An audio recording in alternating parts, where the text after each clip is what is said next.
Right here, beyond that little shack that's in between us and the airplane, we see the airplane begin to lift up off of the runway. Everything up to this point looks completely normal. There's no fire or sparks or anything coming out of the engines. We can't tell from this distance whether those leading edge slats, those flaps in the front, are out or not. And we really can't tell whether those 5-degree flaps in the back are out. Let's assume for a minute they are, because why? Because the pilots would have had to overcome those flashing lights in their face and those deafening horns going off in the cockpit for some explained reason to keep on going. So they get to a normal rotate spot. They come up, and the airplane naturally comes up to about 2.5 degrees as the main mounts come up off the ground. That's when in the back of the airplane you feel like a slight nose up, and then at that point the pilot, and let me run this a little bit farther.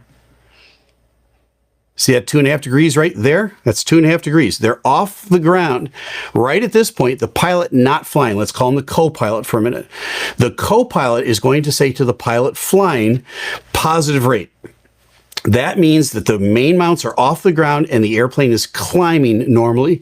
Once the co-pilot says positive rate, the pilot then at the controls says gear up. At that point, the other pilot reaches up, raises the landing gear, and gets those great big drag devices now called the landing gear up into the airplane to make the airplane more aerodynamic, make it more slick. The flaps are still out. The airplane then rotates up to about 10 to 12.5 degrees up, and that's when in the back you feel it's like, wow, are we a rocket ship? We're going straight up.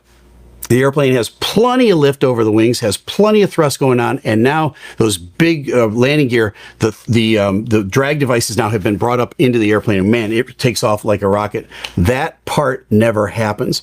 Right here, as we're looking at this airplane, the gear should be coming up into the airplane. It never does. Let me play it a little bit longer, and then I'm going to tell you why I think it didn't. Right there is a point where the pilot flying would normally bring the airplane up to about 12 degrees nose up. The gear should be almost completely up into the airplane at this point. It hasn't budged an inch. You're going to see on a 787 the ends of the wings start to bend a little bit. They usually bend a lot more than this airplane. Why? Because as the airplane's picking up speed and it's picking up lift over those wings, those composite wings really bend. That is an indication, a visual indication, they're really getting a lot of lift. This 787 is not getting a lot of lift right now, but nothing's going on with the engines as far as I can see. Now, let me continue with this. At this point, watch the nose. It starts to go over right there. It starts to come back over. Why is it doing that? Here's what I think happened. And again, folks, this is just my opinion. This is a theory, one theory among many. Any of the others I could have shared with you up to this point could be absolutely right. But why do I think this one is more likely than the other two? Here's why. I think the pilot flying said to the co-pilot, gear up at the appropriate time. I think the co-pilot grabbed the flap handle and raised the flaps instead of the gear. If that happened, and this is a big if that happened, this explains a lot of why this airplane stopped flying, why the lift over the wings died.